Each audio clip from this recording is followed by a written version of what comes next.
Hey guys, welcome back to Coding Giant. Myself Sanskar and you are watching Coding Giant. So guys, today in this video we're gonna talk about how to start coding career in BCA. So guys आज के इस video में आपको complete detail में बताने वाला हूँ and आपका डाउट क्लियर करने वाला हूँ कि अगर आप एक बीसीए स्टूडेंट हो, आप फर्स्ट ईयर में हो, सेकंड ईयर में हो या फिर थर्ड ईयर में हो एंड अगर आप सोच रहे हो कि आपको कोडिंग करियर स्टार्ट करना है बीसीए में, तो आप कैसे कोडिंग करियर को स्टार्ट कर सकते हो। क्योंकि यार आपके सराउंडिंग में आपको बहुत सारे प्रोग्रामिंग लैंग्वेज मिले होंगे आपके बीसीए कोर्स में, लाइक सी होगा, C++ होगा, जावा होगा, एंड आपको नहीं समझ में आ रहा है कि हमें किस लैंग्वेज से स्टार्ट करना चाहिए, किस फील्ड में हमें जाना चाहिए, कौन सा लैंग्वेज हमारे लिए बेस्ट होने वाला है, मतलब या फिर हमारे लिए कौन सा लैंग्वेज ईजी है जिससे हम स्टार्ट करके अपने कोडिंग करियर को बिल्ड कर सकते हैं बीसीए में। तो यार ये वीडियो आपके लिए, इसमें आपका सारा डाउट क्लियर हो जाएगा रिगार्डिंग प्रोग्रामिंग लैंग्वेज कि आपको कौन सा प्रोग्रामिंग लैंग्वेज सीखना चाहिए। सो गाइस वीडियो स्टार्ट करने से पहले अगर आप मेरे चैनल पर नए हो तो नीचे सब्सक्राइब बटन पर क्लिक करके चैनल को सब्सक्राइब कर लो, क्योंकि मैं ऐसे ही वीडियोस इस चैनल पे अपलोड करता रहता हूँ। So let's get started.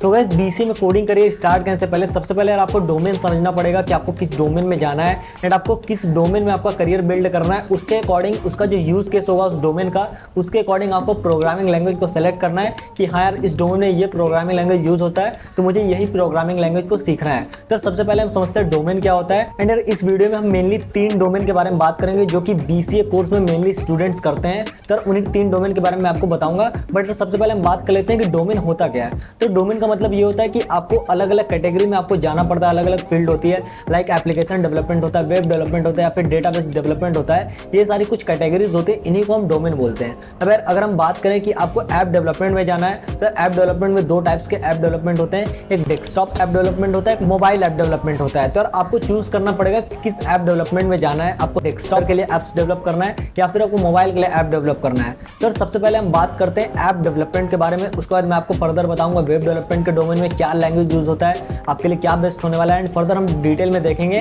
कि डेटाबेस डेवलपर्स कौन से लैंग्वेज का यूज करते हैं। तो सबसे पहले हम बात करते हैं कि आपको ऐप डेवलपमेंट के फील्ड में अगर जाना है, ऐप डेवलपमेंट के डोमेन को अगर आप सेलेक्ट करते हो तो आपको कौन सा प्रोग्रामिंग लैंग्वेज सेलेक्ट करना है। तो अब देखो ऐप डेवलपमेंट जो होता है वो फर्दर 2 कैटेगरीज में क्लासिफाइड है, जिसको हम लोग बोलते हैं desktop app development and mobile app development. अब डेस्कटॉप ऐप डेवलपमेंट क्या होता है, सबसे पहले हम उसके बारे में बात करते हैं। तो डेस्कटॉप ऐप डेवलपमेंट में क्या होता है, अपने लैपटॉप्स में लाइक एडोबी फोटोशॉप यूज करते हो, माइक्रोसॉफ्ट ऑफिस का जो सॉफ्टवेयर यूज करते हो या फिर कोई अदर टेक्स्ट राइटर यूज करते हो, VS कोड यूज करते हो, ये सारे डेस्कटॉप ऐप हैं। तो यार इनको बनाने के लिए अलग लैंग्वेज का यूज किया जाता है, लाइक इनको बनाने के लिए आपको C++, C#, ये सारे लैंग्वेज को सीख सकते हो, जिससे आप एक डेस्कटॉप ऐप डेवलपर बन सकते हो, जो कि डेस्कटॉप के लिए, लैपटॉप्स के लिए जो भी ऐप डेवलप करते हैं वो आप डेस्कटॉप ऐप डेवलपर बन सकते हो आप C++ एंड C# सीखने के बाद। तो ये 3 प्रोग्रामिंग लैंग्वेज है मेनली जो कि आपको C एंड C++ आपके करिकुलम में आपको सिखाया जाएगा। C# के लिए आप यूट्यूब से या फिर अदर कोई कोर्स खरीद के आप C# लैंग्वेज को सीख सकते हो।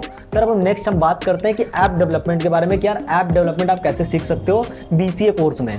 सो गाइस ऐप डेवलपमेंट जो होता है वो भी फर्दर 2 कैटेगरीज में क्लासिफाइड होता है, जिसको हम लोग बोलते हैं Android app development and iOS app development होता है। तो यार मेनली आप लोगों ने मार्केट में जो भी स्मार्टफोन देखा होगा वो मेनली 2 ऑपरेटिंग सिस्टम पे बेस्ड होते हैं। तो 90% हमारे जो मोबाइल फोन्स होते हैं वो एंड्रॉइड एप्लीकेशन पे बेस्ड होते हैं, एंड्रॉइड फोन्स होते हैं, एंड 10% जो भी फोन्स मार्केट में अवेलेबल है वो iOS है, मतलब आईफोन जो भी ब्रांड है वो जो फोन्स बनाते हैं उनके में iOS ऑपरेटिंग सिस्टम होता है। तो यार आपको ऐप डेवलपमेंट में 2 तरह के ऐप डेवलपमेंट आपको सीखना पड़ेगा, एंड्रॉइड एंड iOS। तो सबसे पहले हम बात करते हैं कि एंड्रॉइड ऐप डेवलपमेंट के डोमेन में आपको क्या सीखना पड़ता है। So guys Android app development में आपको बेसिकली जावा एंड कोटलिन का यूज करके एंड्रॉइड ऐप्स को डेवलप किया जाता है, एंड एंड्रॉइड ऐप डेवलपमेंट में आप लोग फ्लटर का भी यूज कर सकते हो, एक नई टेक्नोलॉजी फ्लटर का यूज करके भी आप एंड्रॉइड डेवलपमेंट कर सकते हो। एंड कोटलिन जो है एक जावा बेस्ड प्रोग्रामिंग लैंग्वेज है, कोटलिन का भी यूज कर सकते हो। जावा, कोटलिन एंड फ्लटर अगर आप सीख लेते हो तो आप एंड्रॉइड ऐप्स को डेवलप कर पाओगे। एंड iOS ऐप डेवलपमेंट की अगर हम बात करें जो कि सेकंड कैटेगरी है, यहाँ पे आपको स्विफ्ट एंड फ्लटर जैसे लैंग्वेज को यूज करके, C# जैसे लैंग्वेज को यूज करके आप यहाँ पे iOS डेवलपर भी बन सकते हो। तो ये तो हो गया कि Android app development and iOS app development and desktop app development, मतलब बेसिकली ऐप डेवलपमेंट का जो भी डोमेन था उसके बारे में आपको क्या सीखना है, क्या नहीं सीखना है, कितने कैटेगरीज है इसमें, इसको हमने देख लिया। अब हम बात करते हैं कि वेब डेवलपमेंट एक डोमेन है, उसके बारे में हम बात करते हैं कि वहां पे क्या यूज केस होने वाला है प्रोग्रामिंग लैंग्वेज का, कौन सा प्रोग्रामिंग लैंग्वेज आपको सीखना है, उसके बारे में हम बात करते हैं। तो वेब डेवलपमेंट भी 2 कैटेगरीज में क्लासिफाइड है, पहला होता है front end development and second होता है बैक एंड डेवलपमेंट। तो सबसे सबसे पहले हम बात करते हैं कि फ्रंट एंड डेवलपमेंट का काम क्या होता है, फ्रंट एंड डेवलपमेंट का डोमेन में क्या यूज़ किया जाता है। बेसिकली फ्रंट एंड डेवलपमेंट होता क्या है, सबसे पहले उसके बारे में बात कर लेते हैं। तो फ्रंट एंड डेवलपर बेसिकली ये होता है कि आपको जो भी वेबसाइट दिख रही है उसमें मेन्यू बार हो गया, बटन्स हो गए, स्क्रॉल आपको करने पे कैसा वहाँ पे आपको फील आ रहा है, एंड वहाँ पे कंटेंट क्या है, क्या कलर है वेबसाइट का, ये सारी जो चीज़ें हैं, मतलब यूआई बेसिकली जो होता है वेबसाइट का वो डिजाइन करता है एक फ्रंट एंड डेवलपर। तो फ्रंट एंड डेवलपमेंट के लिए मेनली आपको 3 बेसिक टेक्नोलॉजीज आपको सीखनी पड़ती है। फर्स्ट है HTML, second CSS and third JavaScript. ये आप सीखने के बाद फ्रंट एंड डेवलपर बन सकते हो। एंड आगे आपको कुछ एडवांस चीज़ें भी सीखने पड़ेंगी लाइक रिएक्ट, एंगुलर, jQuery, ये सारी चीज़ें भी आप सीख सकते हो अगर आप एक एडवांस फ्रंट एंड डेवलपर बनना चाहते हो।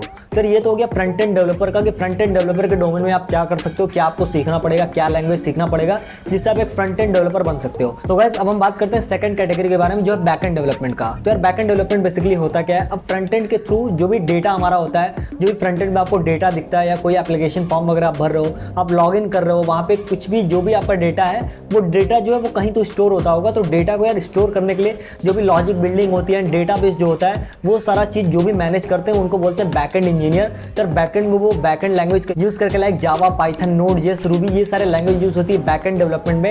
एंड आपको डेटाबेस SQL भी सीखना पड़ता है बैकएंड में डेटा को स्टोर करने के लिए। तो यार ये सारी लैंग्वेज है जो कि बैकएंड में यूज की जाती है। तो बैकएंड में आपको जो भी फ्रंट एंड से आप डेटा लेते हैं उसको बैकएंड में स्टोर करने का जो प्रोसेस होता है, लॉजिक बिल्डिंग जो होती है, ये सब काम होता है बैकएंड डेवलपर का या फिर बैकएंड इंजीनियर भी हम लोग बोल सकते हैं। तो बैकएंड के फील्ड में, बैकएंड के डोमेन में ये सारी लैंग्वेज यूज होती है। तो मैंने आपको बता दिया कि वेब डेवलपमेंट में भी फ्रंट एंड एंड बैकएंड जो डेवलपमेंट होता है उसमें आपको क्या क्या टेक्नोलॉजी सीखनी है, क्या क्या आपको प्रोग्रामिंग लैंग्वेज सीखना है जिससे आप एक फ्रंट एंड या फिर बैकएंड डेवलपर बन सकते हो।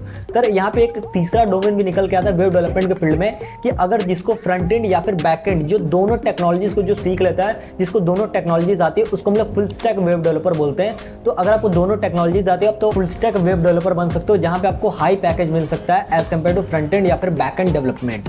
सर अब हम बात करते हैं थर्ड डोमेन के बारे में जो कि BCA कोर्स में BCA स्टूडेंट ज़्यादा प्रेफर करते हैं, वो डेटाबेस डेवलपमेंट। अब डेटाबेस डेवलपमेंट क्या होता है, तो डेटाबेस डेवलपमेंट बेसिकली होता है कि आपको जो बैकएंड में डेटा स्टोर हो रहा है उसको कैसे आपको क्वेरी लिख के आपको डेटा को रिट्रीव करना है, कैसे टेबल क्रिएट करना है, कैसे स्कीमा क्रिएट करना है, एंड कैसे आपको रिलेशनल डेटाबेस को बनाना है जिससे आप डेटा को मल्टीपल डेटा को स्टोर कर सको, मल्टीपल टेबल को आप मर्ज कर सको। तो ये सारा काम होता है डेटाबेस डेवलपर का।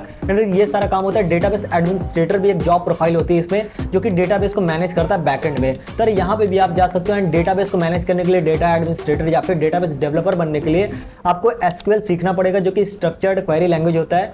आपको ये सीखना पड़ेगा जिससे आप एक डेटाबेस डेवलपर या फिर आप डेटाबेस एडमिनिस्ट्रेटर बन पाओगे, जहाँ पे आप डेटाबेस के फील्ड में भी आप जॉब ले सकते हो।